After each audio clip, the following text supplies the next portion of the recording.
లోకమును జయించాలి అంటే మనము మన జీవితాల్లో కొన్ని కలిగి ఉండాలి.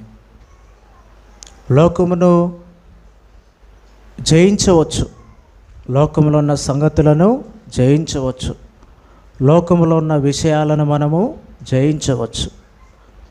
అయితే మనంతట మనము జయించలేం.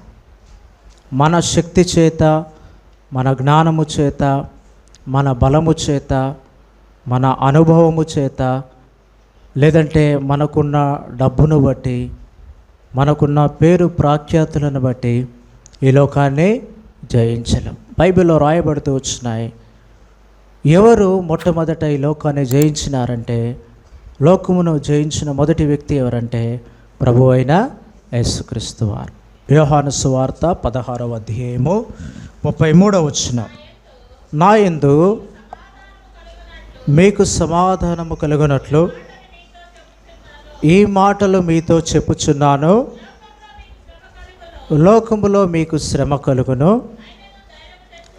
ఆయనను ధైర్యము తెచ్చుకొనుడి, నేను లోకమును జయించి ఉన్నాను అనెను. యేసు ప్రభువారు ఏం చేసినాడండి? లోకమును జయించినాడు. మరి ఆయన దేవుడు కదా, ఆయనకు అన్నీ సాధ్యమే. దేవుడు లోకాన్ని జయించినాడంటే, దేవుడు లోకమును జయించినాడంటే అందరూ ఒప్పుకుంటారు. వాస్తవమా కాదా? ఆయన దేవుడు కాబట్టి ఆయనకు అన్ని అధికారాలు ఉన్నాయి, అన్ని శక్తులు ఉన్నాయి. ఆయన ఏది అంటే అది అవుతుంది. ఆయన సాతాను కంటేను, అధికారములన్నింటికంటేను, ప్రభుత్వములన్నింటికంటేను ఆయన శక్తి కలిగిన వాడు కాబట్టి ఆయన లోకాన్ని జయించినాడని మనం చెప్పుకోవచ్చు.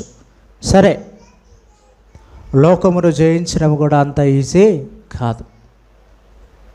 లోకమును జయించడం అంత ఈజీ కాదు కదా. యేసు ప్రభువారు ఒకసారి ఒక మాట ప్రార్థన చేసినాడు. ఏమని చేసినాడండి? మత్తయి సువార్తలో చేస్తూ వచ్చినాడు. ఏమని? తండ్రి, నీ చిత్తమైతే ఈ గిన్నె నా నుండి తొలగించు. అంటే ఒకవేళ కనుక అంటే దేవుని యొక్క ఉద్దేశము ఆ గిన్నెను తొలగించడం కాదు, కానీ అంతే. అంటే ఈ లోకములో ఈ లోకం ఇచ్చే శ్రమ అంత భయంకరమైంది. ఈ లోకం ఇచ్చే శ్రమ అంత భయంకరమైంది. శిలువ మరణము చాలా భయంకరమైనది. దాన్ని తట్టుకోవడం చాలా కష్టం. అందుకని యేసు ప్రభువారు ప్రార్థన చేసినాడు. ఏమని? తండ్రి, నీ చిత్తమైతే ఈ గిన్నె నా నుండి తొలగించు. అంటే దాని అర్థం ఏంటిదంటే, నేను దీన్ని జయించలేను, ఈ శిలువ మరణాన్ని నేను జయించలేను, నా వల్ల కాదు. వెంటనే ఏమైంది? వెంటనే ఏమన్నాడు? అయినను నా చిత్తము కాదు. ఒకవేళ కనుక యేసు ప్రభువారు ఆయనను నా చిత్తము కాదు నీ చిత్తమే నెరవేర్చాలని ప్రార్థించినాడు. దాన్ని బట్టి లోకాన్ని జయించినాడు. ఒకవేళ కనుక యేసు ప్రభువారు ఆ విధంగా ప్రార్థించకుండా ఉండినట్లయితే లోకాన్ని జయించేవాడు కాడు. యేసు ప్రభువారు ఏం చెప్తూ వచ్చినాడు? శిష్యులను బలపరుస్తున్నాడు. ఏమని? శిష్యులను బలపరుస్తున్నాడు. ఏమని? లోకములో మీకు శ్రమ కలుగును. శ్రమ వస్తుంది, శ్రమ కలగడం లేదని చెప్పడం లేదు యేసు ప్రభువారు. శ్రమ వస్తుంది, అయినా కూడా నేను లోకాన్ని జయించినాను. మీకు కూడా శ్రమ వస్తుంది, మీరు కూడా లోకాన్ని జయిస్తారు కదా. అపోస్తల కార్యములో పౌలు శీలల గురించి ఒక మాట రాయబడుతూ వచ్చింది. అపోస్తల కార్యంలో ఏం రాయబడుతూ వచ్చింది? ఇదిగో భూలోకమును తలక్రిందులు చేసిన వారు ఇక్కడి కూడా వచ్చినారు. వారిని భూలోకం తలక్రిందులు చేయలేదు. పౌలు శీలలను భూలోకం తలక్రిందులు చేయలేదు. ఎవరు చేసినారంట? పౌలు శీలలే భూలోకాన్ని ఏం చేసినారు? తలక్రిందులు చేసినారు. సాక్ష్యం ఇచ్చినారు అక్కడ ఉన్నటువంటి వాళ్ళు కదా.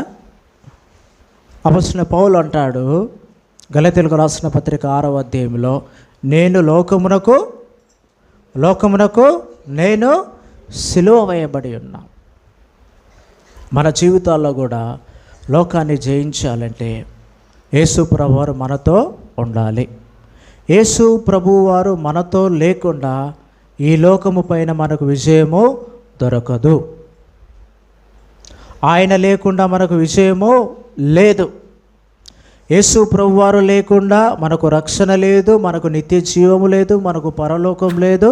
అదే సమయంలో యేసు ప్రభువారు లేకుండా ఈ లోకమును మనము జయించలేము. అందుకని మన జీవితంలో ప్రభువు చెప్పేదంటే, నేను ఏ విధంగా లోకాన్ని జయించున్నానో ఆ విజయాన్ని మీరు తీసుకోండి. లోకములో మీకు శ్రమ కలుగును, ఆయనను ధైర్యం తెచ్చుకొనుడి, నేను లోకమును జయించి ఉన్నాను. ఈ లోకమును జయించిన వారిలో మొట్టమొదటి వాడు ప్రభువు అయిన యేసుక్రీస్తు వారు. తను పరలోకములో ఉండి జయించలేదు, గుర్తుపెట్టుకోండి. ఆయన ఎక్కడుండి జయించినాడు?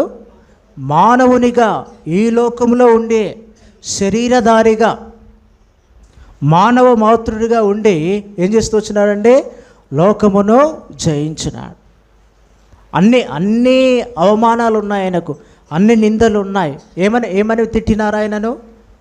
దయ్యములు పట్టినోడాన్ని తిడుతూ వచ్చినారు కదా. ముఖం మీద ఉమ్మి వేసినారు, తర్వాత ముళ్ళ కిరీటం పెట్టినారు కదా. ఇంకేమన్నారు? నీవు దేవుడవైతే ఆ శిలువ మీద నుండి దిగిరా అన్నారు కదా. ఆయన శరీరం మీద ఉన్నటువంటి బట్టలు తీసివేసినారు. నీ కొరకు నా కొరకు దిగంబరి అవుతూ వచ్చినాడు కదా. ఆయన సర్వస్వం కోల్పోయినాడు కదా. అటువంటి స్థితిలో ఉండి కూడా ఏం చేసినాడండి? ఆయన లోకమును జయించిన. దీనికి ఉదాహరణగా మనము కూడా మానవమాత్రులమే, మనం కూడా మానవమాత్రులమే. అయితే మనం మానవులం అయినప్పటికీ కూడా యేసు ప్రభువు మనతో ఉంటే మనం ఏం చేయగలుగుతాము? లోకమును జయించగలుగుతాం. యేసు ప్రభువారు లేకుండా లోకాన్ని మనము జయించలేము, అది అసాధ్యం. ఇది మొదటిది. లోకమును జయించిన వారిలో మొట్టమొదటి వాడు ప్రభువైన యేసుక్రీస్తు.